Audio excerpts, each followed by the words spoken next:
Thank you. Okay. Well, like I basically know everyone. I'm number three. I am a triple major. I'm chemistry, biology, and environmental science. So fortunately, we don't have a lot of people here. We have Dr. Paulson. She's the professor of biology, one of them here. And then Dr. Ingrid Zabel, is that how I say it? And you are from Climate Change Education Manager, Museum of Earth. That's cool. And then Dr. Mark Abdallah, did I say that correctly? Yes, that's correct. Yep. Okay. And Assistant Professor of Finance here, right, at Elmira? That's correct. Yep. All right, cool. And then we have on Zoom Adriel Lubarsky. Did I say that right? You did, yeah. Hello. Yay! Okay. Green places. That's cool as well. Okay. Super cool. And so I'm probably just gonna cap everyone 5 minutes ahead of time. Do you have any idea who wants to go first? I can go first.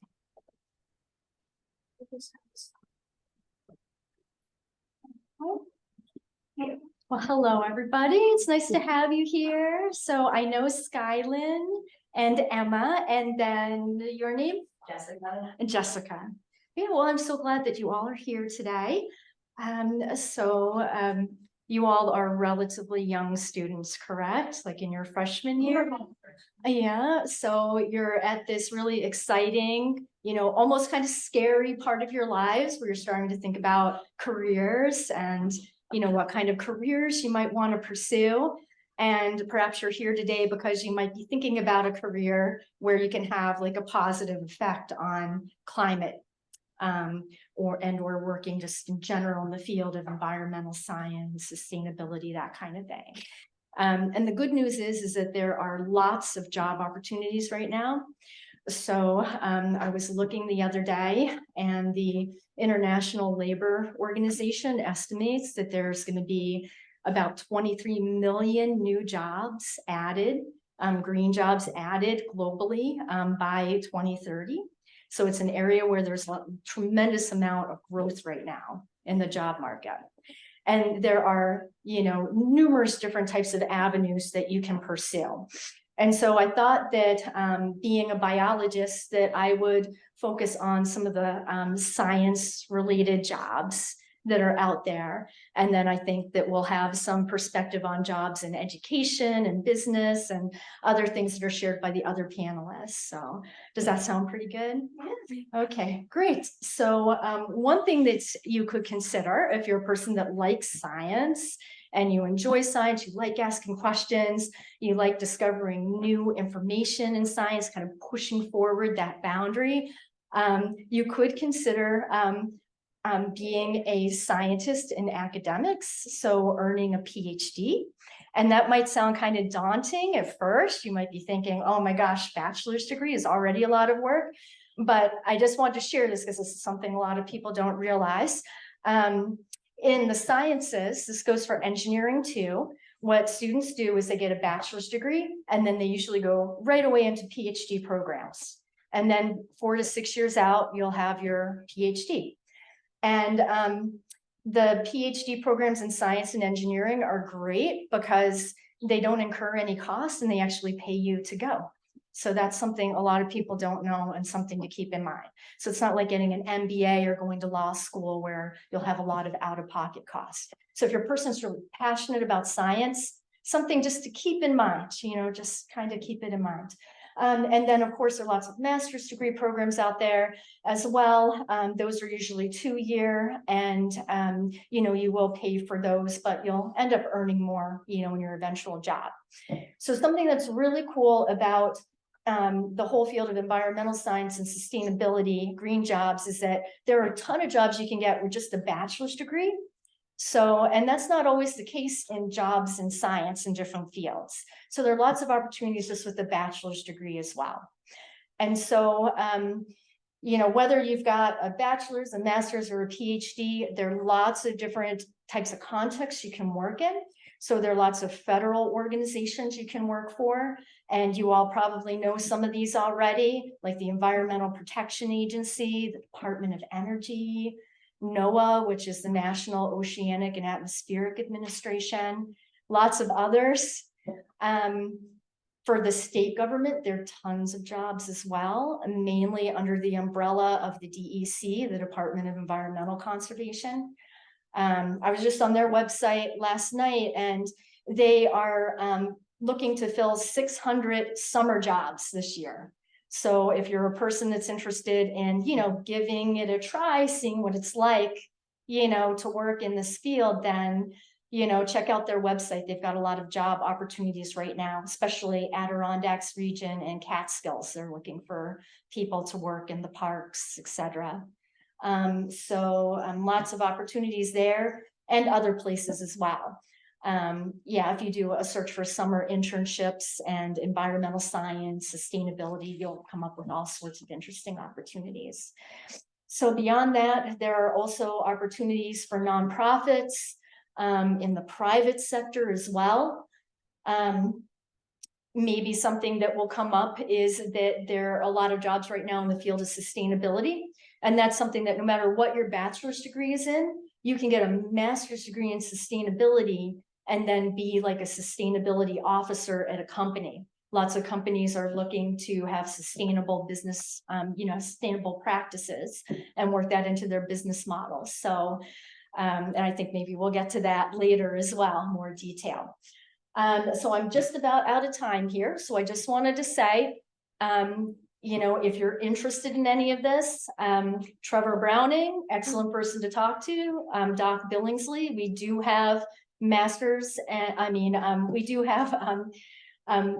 we do have bachelor's degrees, majors and minors in environmental science, and a minor in sustainability here at the college that can be pursued. So with that, I will conclude and thank you for your attention. Good luck. And let's see who would like to speak next. I can go next if you want. Is there a way to reset it? I think it is. Yeah. Okay. Let's see. Actually, I'll just set the timer for 5 minutes. Oh, There we go. Oh, I set it for 6. Anyway, at least I'll know that. I'm Ingrid Zabel. I work at the Paleontological Research Institution in Ithaca. And we are, as the name suggests, we have people who do research in paleontology, looking at fossil specimens. But we also do a lot of education, and that's what I work on. And we have 2 public venues. We have the Museum of the Earth, which is a natural history museum, and the Cayuga Nature Center. So I talk about a few things. One is jobs in education. Well, maybe I should go back and say I have a PhD in physics, and I started my career in scientific research. So I worked in geophysics, some work in electrical engineering. Now I work in education. And when people hear the word education, I think most people think of a classroom like this, a teacher teaching students. And those are vital professions in our society. But I work in non-formal education. So I don't teach in a classroom. I teach in a museum. I teach at our nature center. And sometimes actually quite a bit, my colleagues and I teach teachers. So if they're teachers who want to be teaching about climate change in their classrooms, whether it's in a science classroom or social studies classroom, we help them, give them the resources they need so they can teach. So I think education is a very powerful profession, an important profession. There have been studies, one that came out, I think, last year that showed that people who took an intensive 1-year college course on climate change reduced their carbon emissions later in life. So these people were tracked over time, and they attributed it to that course. Now, of course, not everybody has the chance to take a 1-year intensive course in climate change, but we can apply some of the strategies they used for shorter interactions. So education works. It does change mind, it does change behaviors. So I guess I'd encourage you to think, if you're interested in education at all, certainly look into a traditional education career, but know that there are other opportunities too, outside of being a classroom teacher.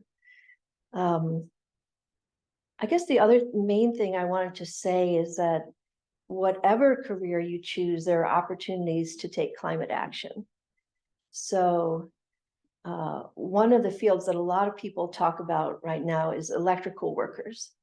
So we need in this country many, many more electricians. And there's an effort to try to train more electricians. And that's to replace electricians who are retiring, but also because we are trying to electrify our infrastructure. If we can find ways to heat our homes and build our transportation systems so they're electric, and if that electricity comes from clean sources that don't pollute and heat up the atmosphere, then that goes a long way to fighting climate change. So you may say, well, I'm here at Elmira College. I'm not interested in being an electrician, but there are a lot of ancillary jobs. So in the electrical workforce, we need project managers, we need business people, we need engineers. So I encourage you to think about if there's something you hear about that's related to climate action, but you're not interested in exactly that career, but there may be other ways that you could use your talents to support that industry. And then finally, I'll say, whatever you do, you can make a difference. So it doesn't matter, whatever career you choose, you can make a difference in climate change. So you can find ways to use less energy. That's the big one, right? Because even with renewable sources like solar and wind, they are wonderful, but they do some environmental harm, right? There's anything at large scale will do some environmental harm. So we have to find ways to use less energy. You can do that in any career. Find ways to reduce consumption. Find ways to reduce the waste in your workplace. Think long-term instead of short-term. And then talk about climate change. So there's an atmospheric scientist, Catherine Hayhoe, who is also a climate communicator. And she says the most important thing we need to do is talk about climate change. And you think, oh, really? And certainly if we only talked about climate change, nothing would get done. So that's not what she's advocating for. But we need to be talking about it to normalize that conversation. So people know that it's important, so people know that we care, so politicians know, either if they're politicians who are not interested in taking climate action, maybe we could convince them if there are enough voices. If there are politicians who are interested in climate action, we can show them that we support them, give them courage to make some of those votes, which might be difficult. So it is important to talk about climate change with family and friends and in your workplace. It can definitely make a difference. And I will stop there. Not sure where we are. All right, thank you. I'll try to, oh, you have 25 more seconds here. I think I'm locked out. I have your face ID here. I need your password, but I could wait for the timer. I could just kind of eyeball it for 5 minutes. Hey, all set? I'll hit start. Okay, perfect. Thanks very much. Great to be with all of you today. Did you just start running Zoom? No, I had trouble. Oh, you did? Okay. I didn't see what I was like, who is psychic? Who gets the correct number of bucks? He's we just started morning one. Okay. I've got the instructions here for the second. The passwords, everything. It's all rolling, but we need his video. Oh, The panels. This is the permission is gone. There's like he can turn on his thing. I think it would Go ahead. I'll go ahead and 3 years now after the pandemic, and we're still figuring out Zoom. I started a website last night. I started attributes development authority. It's called NICE. And they have an internship program where they connect you with qualifying companies that are promoting clean energy one way or another. So a company that's working on energy efficiency, making sure that the buildings are well built in a way where energy not being wasted. That's important. We don't want to waste energy. Then also companies that are working on renewable energy production. So when you think of solar, and that being a new industry being advanced by these companies, when you were to drive from here to Buffalo, you would drive by some wind farm, right? It's a new industry really taking off. And also offshore, I think offshore is an exciting industry, just because the growth projections are really good. In fact, we were in college a while ago, you didn't have these industries, right? You didn't really have a solar industry, it was all oil and gas. And oil and gas saw major investments in the 1970s, did a oil price shock with that, a lot of investments. And now you have more investments in renewable energy than you do in oil and gas. I think that's a good sign. Still, you have over 100 million barrels a day of oil being supplied and demanded. I can turn on his video, but I have to stop the thing for just a second. Do you want me to? Sure. Okay. Sorry. Yeah, for an energy company, that's a great start. And if not, you still have a lot of time to think about how you can impact in fighting and mitigating climate change. Do you have oh no, he just dropped it. There he is. Oh, I can see them. Hey, girl. Yeah. All right. Wow. How wonderful. Did I interrupt the last speaker? I'm sorry. No, you did right in time. Right in time. Cool. Well, hello everybody. It is I've been seeing you the whole time, but I'm glad everybody sees me now. I know it's about 5 minutes. I won't talk for more than that. My name is Adriel. I have a very different background than the three fantastic people in front of you in person. I live in New York. I'm from New York. I went to school in North Carolina, and I've been an entrepreneur my whole career. So I started my first business right around your age. It was in organic superfoods. And in college, there was a business that I started around basically like environmentalism and it's kind of like Airbnb, which you probably know, except it was for private property to go outdoors. So you can go camping, fishing, hiking on other people's land. And it was really cool and really fun and taught me a little bit about environmentalism. Take a few skips and a jumps and something that worked and some things that didn't, which you'll learn is kind of the average in entrepreneurship. And currently I'm at a company called Green Places. And so we're a young startup. We're about 2 years old. And it's going really, really well. And what we do is called carbon accounting. So carbon accounting is, earlier the first professor talked a little bit about like sustainability jobs in companies and what companies are trying to do. All companies are trying to build their sustainability programs. And the very first thing that any company does when they're trying to think about sustainability is measure its carbon footprint. All a carbon footprint is a measurement of the impact that that company has on the planet. So, you take whatever restaurant you guys like to go to on campus. They buy a lot of meat. They buy a lot of bags to put the food in. They buy all the silverware. They use a lot of water in the dishwasher. They use a lot of energy to run the building. All the employees drive back and forth to work every day. And there's a way to measure that. And we do all that science and work to measure that. And we tell that restaurant, hey, your carbon footprint is 2,000 metric tons of carbon dioxide a year. Like just by being a business, you emit 2,000 metric tons of carbon dioxide. And it's broken up in the following ways. 800 tons of it are from employee commuting, and 200 tons of it are from meat, and 100 tons of it are from milk, and whatever else. And if you do that for the really big companies that we work with, some of them are like publicly traded software companies. Some of them are big restaurant groups, like we're with Taco Bell and things like that. And if you can help them understand their impacts on the climate, then you can help them build their plan to reduce it. And so, for example, if we tell a restaurant that we work with, hey, looks like 70% of your carbon footprint, of your impact on the planet is in terms of the meat you buy, what can you do about that? Well, maybe you can put on your menu something like an Impossible burger instead of a real burger. Maybe you can work with your chef to have more vegetarian options. Maybe you can actually incentivize your customers to purchase a vegetarian option. You can actually begin to make that plan to reduce your emissions and be better for the planet. So I say all that because the context that I'm coming at this from and the things that I think I can talk about uniquely here is two categories. The first is job opportunities in climate tech and in startups related to climate. Like if you talk about where venture capital dollars are going and what investors care about and where job growth is in startups, climate is like the only industry that received an increased amount of funding last year compared to the years before. Like there's a lot of money going into it, a lot of jobs being created in it, and a lot of really cool opportunities.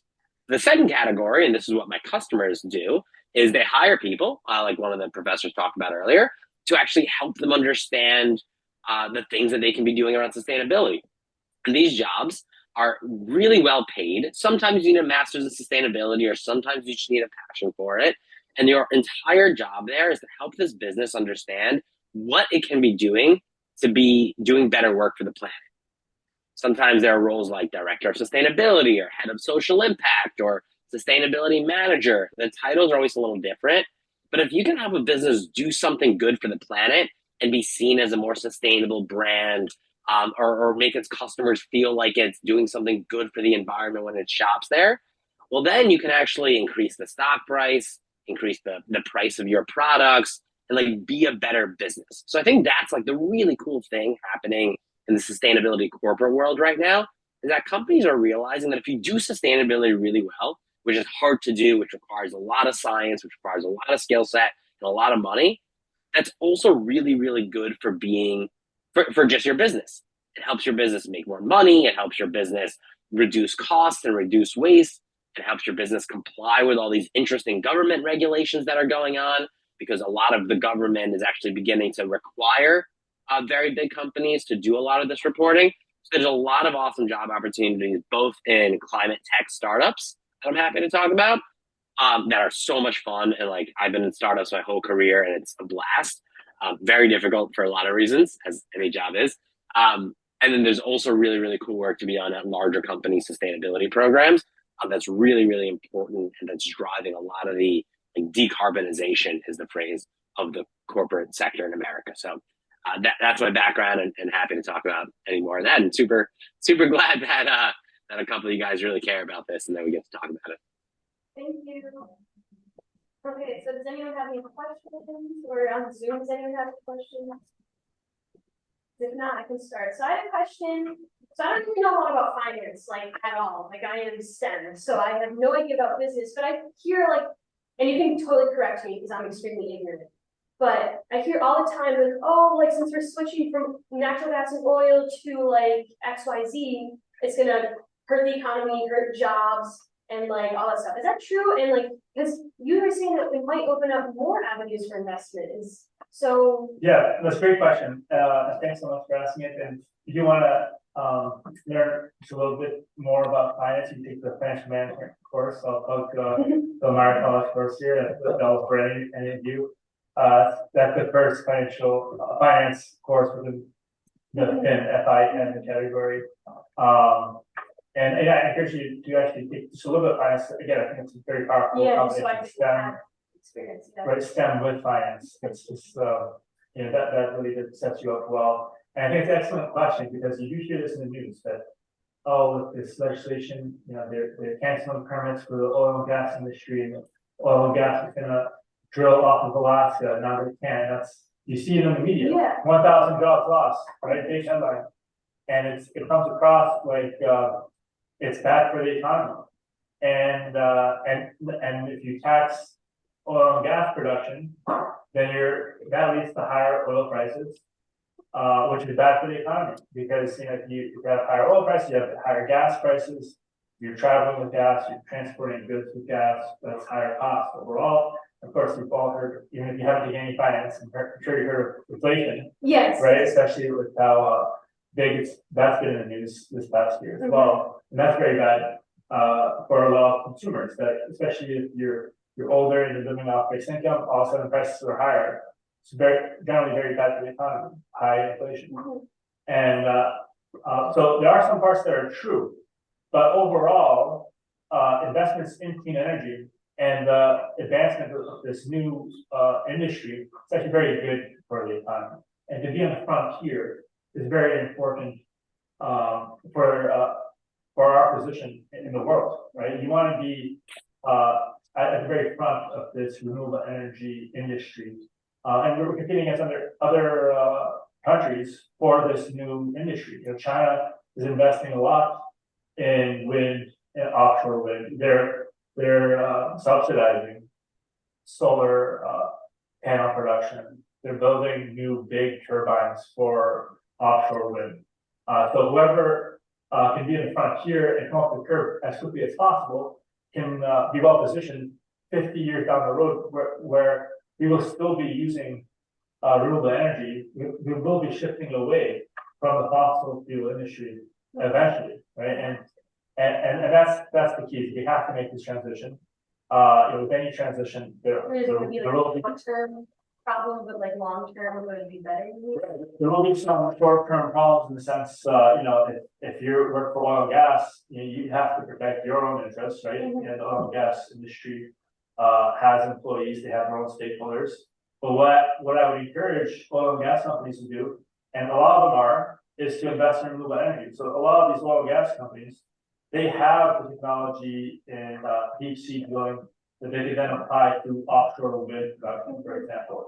So you can think of the company Equinor, it's a Norway-based company. They used to be called Statoil.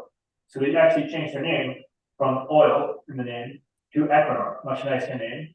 And they also invested, instead of investing, they're still an oil producer, but they're investing most of their capex, the capital expenditure, is in renewable energy. They're investing heavily in renewable energy. And the countries are mandating that we increase our clean energy production and reduce the carbon emissions. And also it's being done at the state level. So you see some states on the frontier here saying we have to invest in clean energy. New York State is one of them. New York State, Massachusetts, they're investing and mandating clean energy goals by 2030. Right, so it's coming up. And how do you do that? Well, a lot of it is through electrification. So when you think of electric vehicles, that's a big step forward, and that creates a lot of jobs, right? So there definitely will be process in the long term, even though there may be some short-term pain with the transition towards clean energy. Yes, thank you so much, because I don't really know a lot about business, and I don't like saying things that I'm not sure are correct, so thank you. Jess and Sky, I know you guys are making stuff. That was kind of my question. I've had that question for probably at least like a year and a half. I really transitioned over to like kind of really having that mindset into the finance portion of it, but it was frustrating seeing how many people were so against moving towards more eco-friendly options because of the way they were about the economy. And my first year summer course was actually in the first term about that transition, but we didn't really have enough time to get into it. So it was pretty much a long lasting question. So that I would pretty much did there. Yeah, no, and I think it's a great question, and feel free if you want to add your own comments on it. But I hear this from other people as well that you can't be unfriendly towards oil and gas. That is bad for the economy. But the economy is dynamic. The economy is always shifting, and oil and gas investments really took off 50 years ago, or even about 1970s. So the question is, what's going to be big over the next 50 years, right? And if you look at the offshore wind industry, that's projected to grow by 54 times, 54-fold total, over until 2050. Now to 2050. You're thinking about where the growth is going to be. It's going to be in renewable energy, and the sooner we get there, the sooner we make the transition, the better prepared we are for it. The better overall it is for the economy and for every stakeholder involved. I'll just mention there's one example very nearby of transferable skills from the oil and gas industry to renewable, and that's like a different Cornell. Scientists there have been working on an experimental system to heat the campus. So they've drilled a borehole down to the earth. It's about 2 miles deep, and the idea is to take the heat from the earth and send it into this district-wide campus heating system. And don't know if it's going to work yet, so that's why this is experimental. But the people who drilled that 2 mile hole came from the oil and gas industry. They have those skills and know how to drill a deep hole. And now they're doing it for this geothermal heating project. That's just one very example. I'm sure there are many, many more. We have smart people, skilled workers, technical skills who can transfer. There's interestingly, there is a old oil and gas field that's actually in between here and Cornell, which Cornell looked into for the same purpose. Now it's an expensive endeavor, and like you said, there's no guarantee that it's going to work, but that used to be used for oil and gas, right? There's no more fracking in New York State, so what are you gonna do with this area? Well, that's something that we could actually gain a benefit from while also maybe reducing our carbon emissions. So, yeah. I mean, I have a question too. So you were talking about like the electrical job outlook, and how it's changing, right? I was confused because I don't know a lot about this. I think, like, when you said that they're trying to make like the electrical system like within, like central or something, can you explain that? Like, how it's changing or something like that? Do you Well, more than, as you mentioned, electrification, it's like, you know, right now, for instance, in my house, we have a natural gas furnace. It's high efficiency, so I feel good about that, but we're burning fossil fuels. And also it's burning, natural gas is methane. And when you burn it, it turns into carbon dioxide, which is heating up the atmosphere, not as much as methane would. But when you produce methane, when you drill for gas, there are often leaks. And that's methane, which is an extremely powerful greenhouse gas. So, you know, we need to move away from natural gas. So there's something called a heat pump. There are different types that are heat pumps that are in the ground, maybe buried. They have some coil, some fluid buried in the ground, maybe 10 feet down. And then that fluid comes up to your house. And essentially you're getting free heat from the earth. So like now when it's cold outside, the earth 10 feet down is warmer. You bring that warm fluid up to your house, and then you have to run it through a system to bump up the temperature even more to heat your house. And you can run it in reverse and cool your house in the summer. So that's the way you can heat your house electrically. And then electric cars, that you may hear, like we can run transportation systems electrically. And if that electricity comes from clean sources that don't produce carbon emissions to heat the planet, then that's a way to reduce our emissions. Maybe I get the wrong impression about centralized. It depends. Those electric sources could be distributed, they could be centralized, like a electric power plants. It depends. Again, like something like a heat pump that I just described is typically for a single building. But people are working on larger scale to a neighborhood scale systems. That's really interesting. Transportation systems would probably be citywide, right? Correct me if I'm wrong, because I hear a lot about like the electrical car movement, but lithium batteries, those don't degrade. Is that true? I don't know. Like, do you think that there's any cons of like doing like the heating pad thing underground? Are there any like cons of that? Oh, this deep. Yeah. There probably are some cons. Like I said earlier, every large scale electric or energy system causes some environmental degradation, some environmental harm, right? Everything. Like you mentioned offshore wind, and people have questions about is it going to harm sea animals? It's possible it might, but the benefits of it are so huge, and I think people ignore the harm done by fossil fuels, their extraction and their use. So one has to make a fair comparison. Exactly. Everything will have an effect somewhat, but fossil fuels will have much larger effects than the other. So that makes sense, yeah. And they're harming us right now, and they've also been helping us. I think that's important to remember too. We shouldn't vilify fossil fuels. We've gotten a lot of benefits from using fossil fuels. They're at the same time they are, putting our society at risk.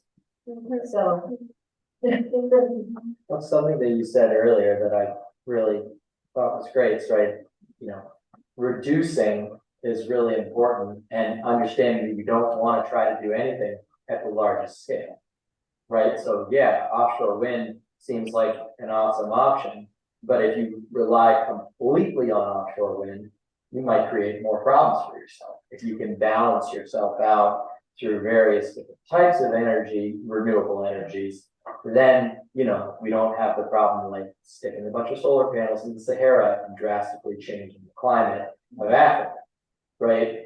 Which is something. Well, so yeah, I'll talk about offshore. First, let me touch on the energy. It used to be centralized, and meaning we rely on utility, and used to be, we basically rely on coal, right? We have this coal, factory production, and, we burn coal, great energy, and we have this grid, massive network, where we distribute energy through this grid. We still have that grid in place. And now we're talking about decentralized energy. That's down in your area as well. So there's a lot of moving pieces to energy production. And if you have heat pumps, you do it in your backyard. If to hire someone, it's pretty expensive. To hire someone to drill all the way down, and I don't know how many yards down. I'm not the scientist, right? So I know it's expensive, but I don't know how far down you go. You go down far enough, and you have heat, which I think is pretty neat. And I didn't know that before, that you actually drill down in your backyard for heat, and you get heat, and that helps your home, and that can provide energy. So that's pretty neat technology that's out there. The question is, can you reduce costs? And it's decentralized, so you no longer have to rely on this big grid to distribute energy. You can do it in your backyard, and we're seeing more and more decentralized technology. The solar panels in your roof gotta be decentralized. And I think with energy, I think offshore wind does have a lot of scale. Because think of the ocean, just how huge it is. And for offshore wind, first off of the coast, you have the fixed bottom gear, which is you build the turbines on fixed platforms. So you actually connect to the ground in the ocean, and then you put the turbine on top of that platform. Where what really opens up the addressable market for offshore wind is floating offshore wind. So that's when you go deeper out in the ocean. You go deep out in the ocean, you have this cliff, right? And all of a sudden you can't touch the bottom, right? You can't even see the bottom. And there's a lot of ocean out there. But you could use, you have these floating buoys as platforms, and then put the turbines on those floating buoys. And you can do all this when doing your internship programs. If you go on that NYSERDA website and you intern for an offshore wind company here in New York State, it's taking off. So you actually have real opportunities to learn more on the field. But I also think it's important discussing energy independence, right? So it is important to think about diversifying our energy needs. I think offshore wind, that's a great source because it's very scalable. You can reach that 2030 milestone by building these big offshore wind farms. It's harder to do for onshore, on the ground wind farms and other needs, right? And also, with all the wars that we see, a lot of them are due to energy dependence. Even with Russia and Ukraine, Europe is very reliant on Russian natural gas, right? They're importing natural gas from Russia. So there's this need to diversify away from fossil fuels and help solve the geopolitical tensions we see as well. And you see that play out right now in Europe. Yes. You have a question. I'm gonna vicariously live through Skyrim, who has a budget to have the Perfect. Okay, so I was actually have no idea how this works. So how are you able to go to an institution and you provide for like housing and all this stuff when you're trying to get your PhD, but they're paying you? And how are you able to live through those circumstances but not have to pay anything for what you're using financing? Sure. So for PhD programs, what they do is they waive your tuition, so you're not paying tuition at the college. And then usually you're earning your money one of two ways. Either you're working with a faculty member who is funded, usually they'll have some federal funding and maybe some other funding sources, and they use that money to pay the people that are doing the research in their lab. So, that's the major way that PhD students are paid. And then sometimes they'll also earn money through teaching. So they'll teach courses at the college or be a teaching assistant and earn some money that way as well. So those are the two main ways. Yeah, and then usually housing isn't provided. So, you'll get a salary that's, like a basic salary, like enough to live off of. And then, you'll you know, have your own apartment and rent and all of that stuff to pay and groceries and everything, but yeah, you won't be paying tuition and they, you know, you'll have some money. Very little. Very little. Yes. I mean, you don't lose money. No, you don't. Yeah, if you take economics, that's like the opportunity cost. Oh, And the PhD program, you know, you're already pretty skilled with your undergraduate degree. So there's that, you do it for 5 years, it's 5 years to be working. That's apparently PhD students will tell you that there's opportunity cost, but I think it's a great, you know, I wish I did my PhD in a STEM program. Because there's so much innovation out there and there's so many good issues. And you really get to go in the frontier with the knowledge you gain at the PhD program. So, you know, I strongly encourage you to look into it as well. One person's perspective as like the least academic person in history, you can also do all these really interesting things that PhDs are doing by being entrepreneurial and finding ways to work with them. Like a couple of years ago, I was 24 years old and I joined to do sales at a self-driving car company. It was literally 10 PhDs in autonomous driving and me doing sales, like no other non-engineers there. And it was some of the most interesting work ever. And you got to be on it was like 2017 or 18 that I joined. Everyone thought self-driving cars were going to be a thing. They were a little bit wrong, but whatever, we were all trying. And we were just surrounded by PhDs who were absolutely fascinating and interesting. You can learn a lot from. So if academics aren't what's calling you, like there's still interesting ways to get in with these people who are incredibly smart and know all that stuff and to learn from them. So, but both paths are okay. But yeah, there's a group of us that aren't cut out for it. what you do, you're like in the entrepreneur part of it. Can you say that again? Sorry. Are you like you're part of like the entrepreneurship part of this, like, and you're like figuring out ways for businesses to like expand in that way? Yeah, so look, all entrepreneurship really is you have some idea that you think people will care about, and you try to prove that idea as quickly as possible. Because if it takes you too long to prove, you run out of money and your wife gets mad at you. If you can prove it quickly enough, you've got hope. And I've been on both sides of that. My wife was mad at me about a year and a half ago. It took a little too long. Right now, she's pretty happy. Things are going okay. For example, the company I'm working on right now, Green Places Carbon Accounting, we had this idea a few years ago that businesses need an easier way to understand their footprint. And we work with people who got their PhDs in sustainability, people who've been doing sustainability for 20 years, people who have master's degrees in, the woman who runs our sustainability program, she has her undergrad degree in, I think she was biomedical engineering and then got a double master's in like environmental science and then something else nature related. Like brilliant human being to a level that I will never be able to reach.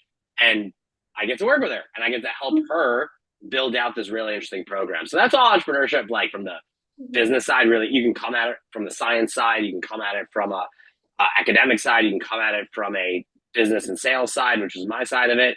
And all you're really trying to do is to give some service, often the service of brilliant PhDs, to the masses for whatever price that they can get and in whatever shape or form that they can receive. That's cool because you offer something that like others don't. So just because you're not in the academia part doesn't mean you don't have something great to offer, you know? Thank you. I remind my mother of that every day. All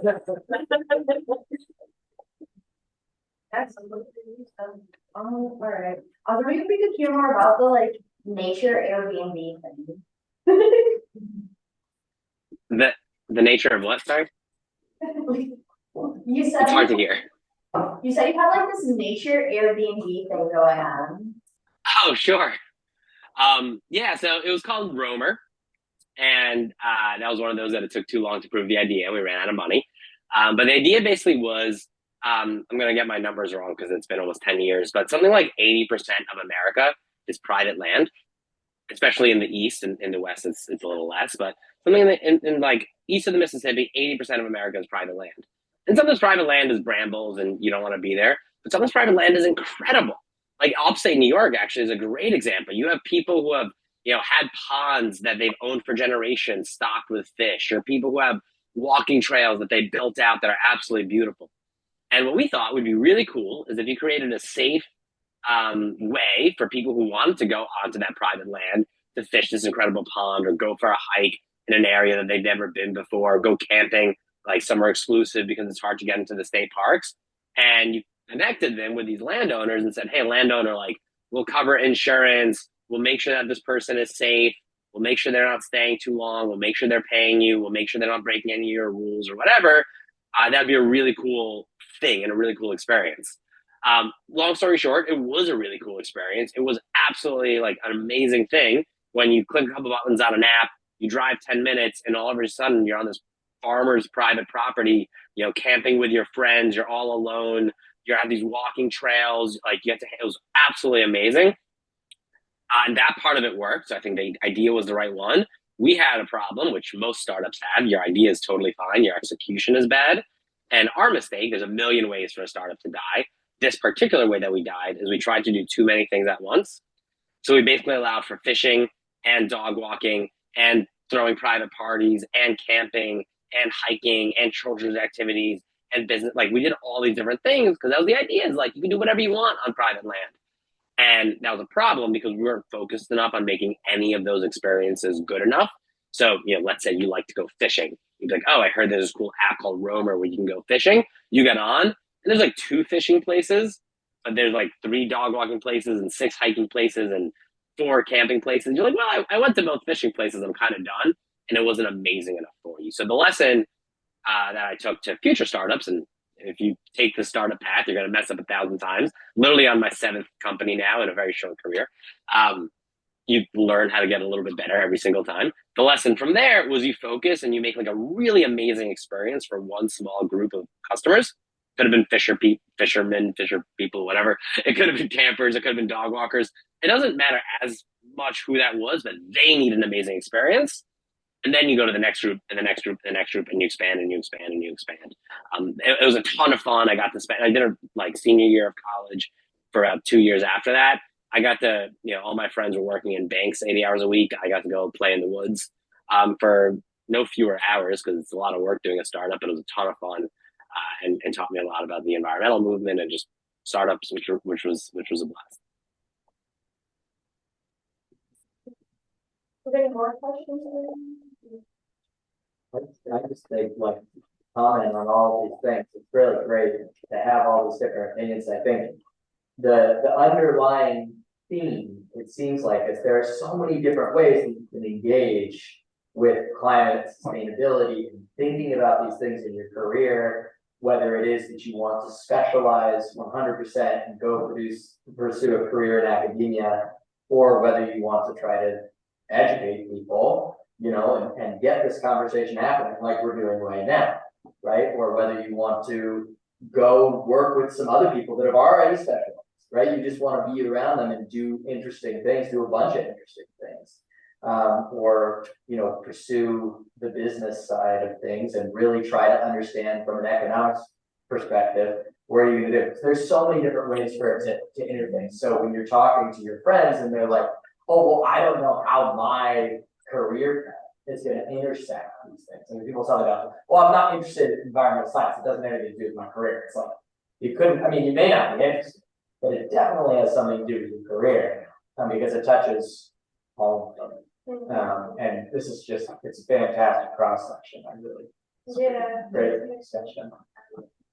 I think we're 1 minute after, we're up against time here. but I just want to, like, even though I'm pretty sure everyone knows, I just want to encourage everyone to go to, like, I just went to the Upcycle Fair. It was amazing. I got so much stuff. There's like 6 bridges, if anyone there's panels